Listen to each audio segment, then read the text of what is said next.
आज देशभरात कारगिल विजय दिन उत्साहात आणि अभिमानाने साजरा करण्यात येतो। 1999 साली कारगिल युद्धात भारतीय सैन्याने पाकिस्तानाच्या घुसखोरांना पराभूत करून देशाचा विजय निश्चित केला।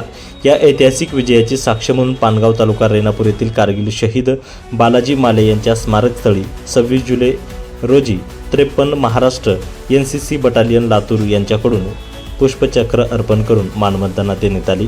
या विजयी दिनी देशभरातील शहीद जवानांना श्रद्धांजली अर्पण करण्यात येते। विविध ठिकाणी ध्वजारोहण, पुष्पचक्र अर्पण करत देशभक्तीपर कार्यक्रम तसेच सैनिकांच्या शौर्यगाथांचे स्मरण करण्यात येते। कारगिल युद्धात भारतीय जवानांनी अत्यंत प्रतिकूल हवामान, उंच डोंगर रांगा आणि कठीण परिस्थितीत अतुलनीय शौर्य दाखवत अनेक महत्त्वाची शिखरे पुन्हा ताब्यात घेतली होती।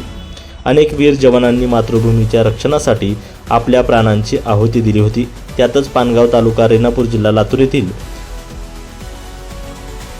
लॉन्स नायक बालाजी माले यांनीही आपल्या प्राणाची बाजी लावली होती, तर मराठवाड्यातील पहिले कारगिल शहीद म्हणून त्यांची इतिहासाने नोंद केली आहे। नितीन बनसोडे, एकमत डिजिटल, लातूर।